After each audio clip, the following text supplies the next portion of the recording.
let's begin our chat on developments within the APC and, of course, the PDP. Let's bring in Frank Tietie and Sam Amadi. Thank you so much, both of you gentlemen. Let's begin with the PDP. They had their convention over the weekend on Saturday. I mean, you listen to what Wike said, the governor of Rivers State. Of course, he was the closest challenger to Atiku, who won the candidacy, to represent the PDP. What do you make of him accusing governors, southern governors, some of them, he says, are betrayers, that he kept to his side of the bargain, but they had done him in? That's what Wike is saying. Dr. Sam Amadi. Okay, thank you. First, let me say this. I mean, the rhetoric of betrayal may not be appropriate in this circumstance. We do know from reports that before now, there's been some, not so much good relationship between him and some of the governors. We saw the brickbats with our governor of Edo State. We know, and so this is politics about interest. And the governor Wike to build alliances across the Niger. He had supporters in Kano, in Katsina, Zamfara. So those people will not say they betrayed candidates from their zone. Again, we do know, for example, that the delegate list of Edo State that the governor submitted to the governor was changed late in the game. And so there are some of these situations that meant that whoever was responsible wanted to undermine those governors. So this is a game of political interest. When you probably play your own game to undermine governors from your own zone, strategically in terms of political interest, or talk down on them, or they feel that they don't have access to you, or that you will not be the right guy to get them into the game. It's politics. They are entitled to support someone else. And by the way, this is a print of Nigeria. And so the notion of betrayal, as far as I'm concerned, doesn't count here. I do know late at night that a court order from Kano, late at night, around 4 a.m., got to change the delegates from Kano. So this is a game of so much intrigues and unprincipled moves on both sides. So at this point, blaming or calling people betrayers doesn't make sense to me. What happened is basically that people made a choice around where they're comfortable, their future politically, and who they considered the appropriate person. Fact that southern governors had held several meetings in Asaba, in Lagos, in Enugu, insisting, they used the word must, that the presidency in 2023 must go to the south. But the problem then is that the neck of the party, these are all advocacy before NEC met. NEC set up a committee. The committee recommended open contest. So the point I'm trying to make here is, even if you think that the certain governors reneged on that agreement around zoning, by the way, PDP was there, Anyim was there, other candidates were there for the South, why must it be Wike that the governors must support? And did he also support others? So this is basically a game of interest. He had his own interest, they had their own interest, and they're not bound to play to him. They are also governors. Odom was running this race and ran well. He could also have supported him to win. So I don't see any betrayal here. All right, Frank Tietie, I mean, politics, they say, is a game of number and influence. The PDP seems to have had a rancor-free presidential primary, but they still have the slot for the vice president open. Do you think they can also walk that path, rancor-free? What do you think? Oh, yes, indeed. If they get their permutations and their analysis right, there is a singular personality in the person of Nyesom Wike that has proven to be a party stalwart in terms of consistency in the way and manner he has supported the PDP. He has supported all of the governors, whether it's Obaseki, who later turned out to be challenging him without a basis. Nyesom Wike has proven to be one of the smartest politicians of his generation. He was perhaps underrated, but the presidential ticket of the PDP was just within reach, but for what he termed as betrayal. Considering the fact that in 2019, Nyesom Wike showed that he is a man to be trusted. He supported, he brought the PDP convention to Port Harcourt, and he's a man of his words. Now, nobody expected that he would pull all of that number that he did at the just concluded convention. So if the PDP wants to get it right, he's the man to be properly consulted and assuaged. He may be hiding his anger and disappointment because he worked real hard. He supported many of all of these persons that he contested with. Atiku.s Abubakar just showed up to be the upset. If not for the fact that the PDP was not principled enough to stand by the fairness that is required to have a Southern presidency. Wike has just proven that he is the man that the PDP indeed loves. I mean, compared to the pedigree of Atiku.s Abubakar, Wike showed up from nowhere. He's been governor, he's been minister, and then nobody thought that he could muster all that vote. But it's just proved that he is quite popular in the PDP. So if Vice President Atiku.s Abubakar wants to get it right, he either decides to pick Wike or consults Wike to agree to whoever that he wants to choose as the the vice presidential aspirant, candidate. Okay. Unless that happens, that a rancor-free convention may just be a mirage in the general election. All right, you just gave us something to really look at now. Frank Tietie, let me bring this back to you, Amadi. Between Wike, Okowa and Udom Emmanuel, all South governors. Of course, we hear that Atiku.s Abubakar is considering, either of the governors, to be his running mate. What's it going to look like? And while you ponder on that, what does it mean for the Southeast? Totally out of the equation? I think, look, politics is the art of the possible. And it's always about realism. And by the way, Wike has done a lot for the party.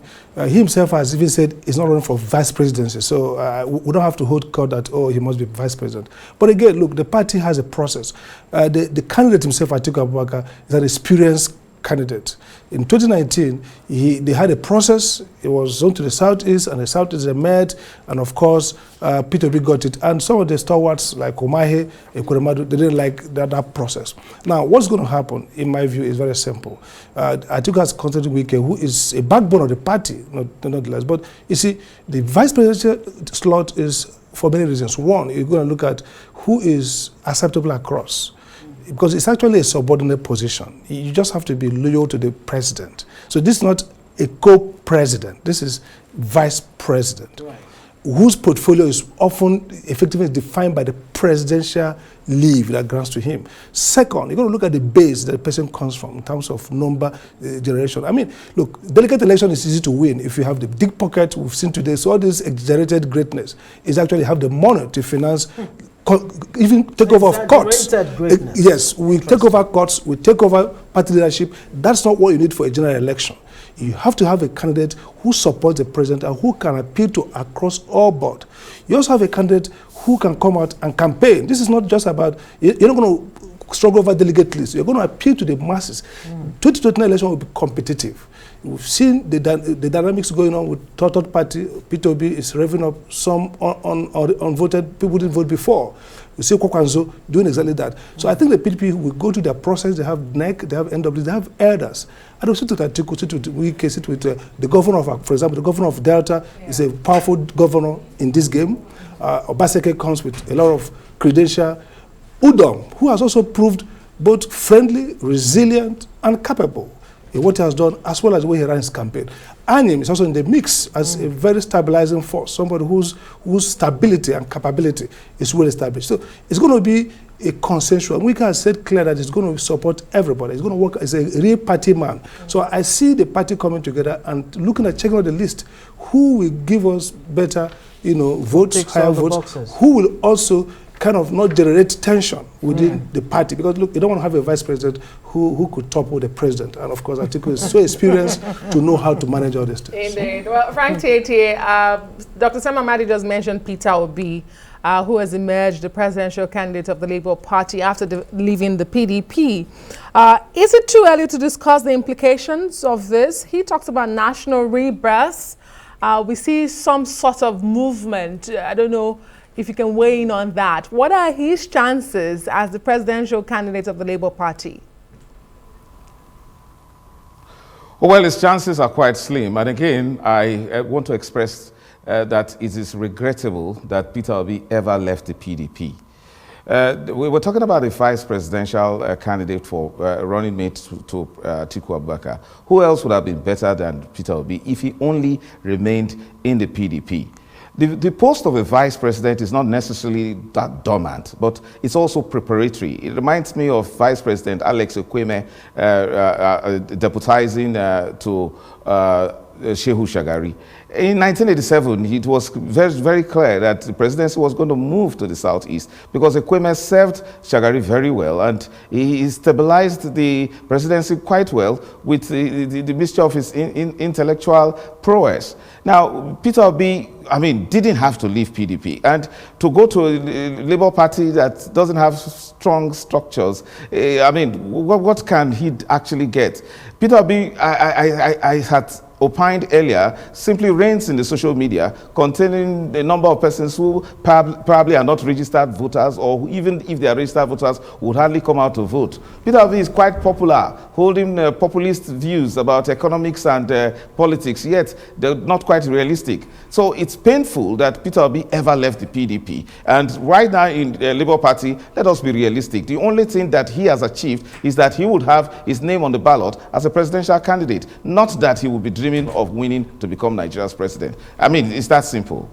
Dr. Sam Amadi, let's talk about this vice presidential hopefuls, if one might describe them that way. Let's begin with Ifeanyi Okowa, the governor of Delta State, who's seen as a man who really has given a good account of himself in terms of his performance as governor of the state, his strengths, his weaknesses.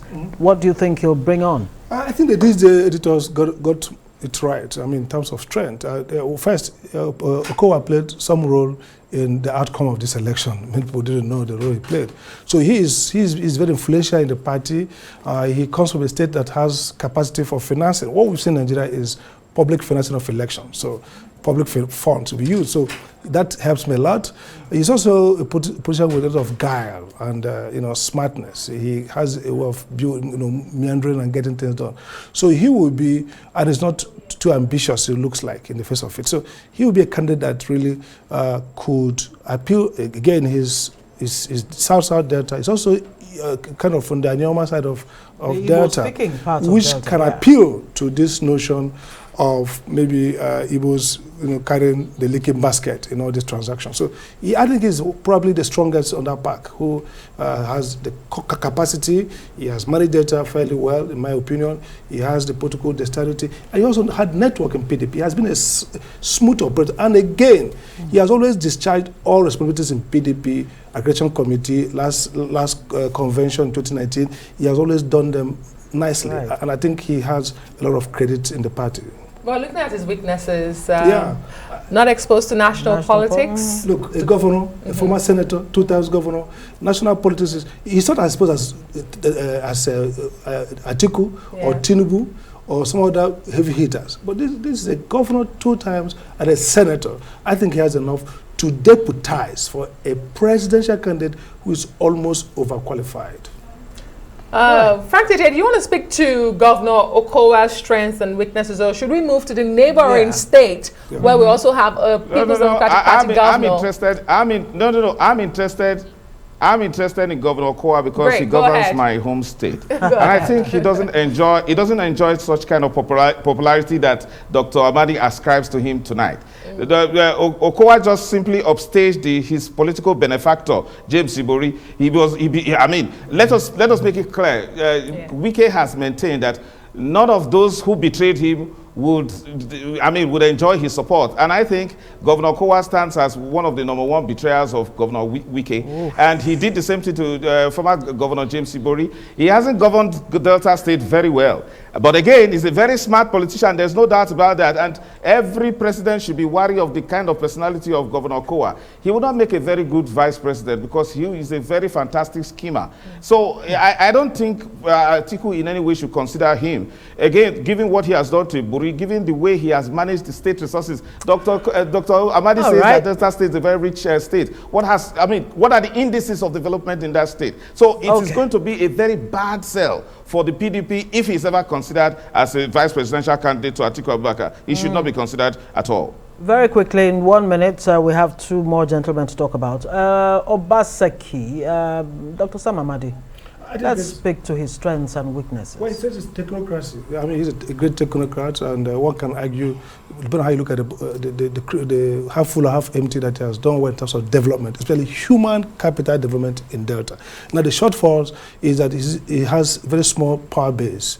He is still struggling to own the party in Delta, and this is a party business. So I see him as the kind of person who would have been a great vice president in terms of leading an economic team, which is what vice presidents by constitution and by National Planning Act does. But again, thin on political base and thin on national politics. And maybe my friend Tietie has made Wike the benchmark. So if Wike is the one who decides everything, then he has no chance, because this is also one of those people that Wike has spoken against. But let me say this about, look, the PDP is not Wike.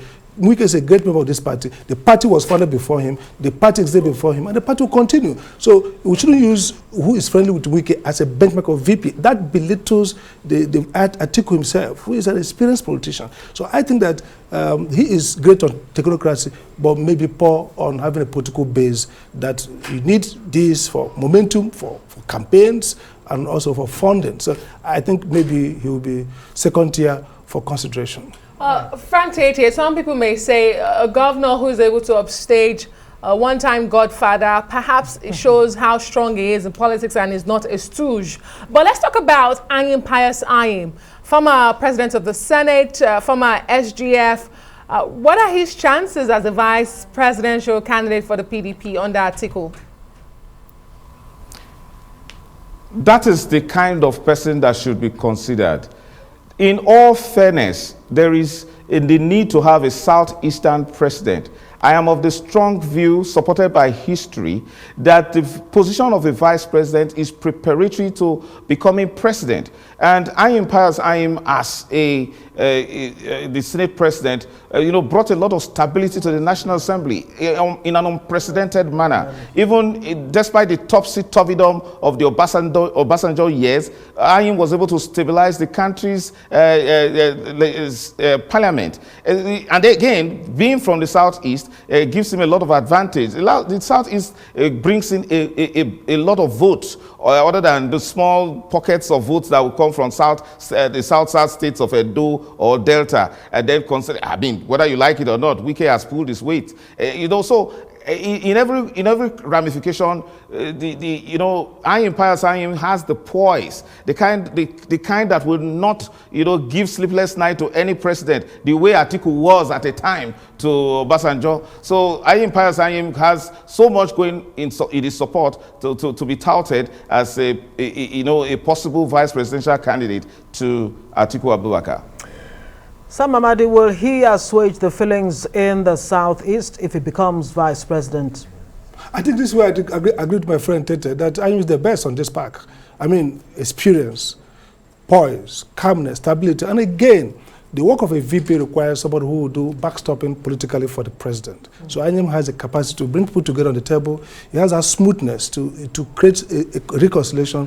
We saw it with Jonathan's administration. We saw it with him surviving Obasanjo's ferocious attack as Senate president. So he will come with great credential, competence, and knowledge about the workings of the federal bureaucracy. The Southeast, would they be assuaged? Well, discordant voice. Some of the Southeast leaders say, we don't want a vice president. But Sam Amadi, the Southeast, will say, better something than nothing.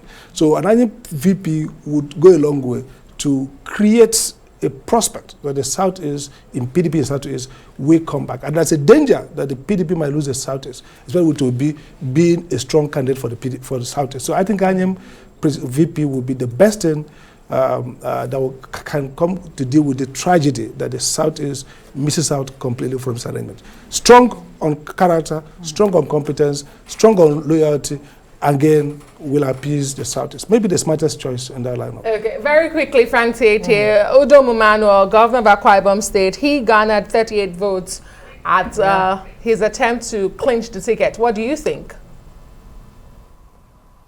fantastic gentleman. The kind of, he represents the future of good leadership in Nigeria, the way he has governed Akwa Ibom State, the way he has managed resources, he blazed a lot of trail. You know, unfortunately, he comes from the south-south, the state that is not so, you know, that doesn't have much in terms of popularity of votes. Nevertheless, it's the kind of person who resonates that kind of stability that will help a president succeed, given his track record in Akwa Ibom State. He's an enviable governor in the sense that with his track record in Akwa Ibom State. Again, he has the men that will make every president comfortable, and then look at the outlook that he has toward the national outlook it has.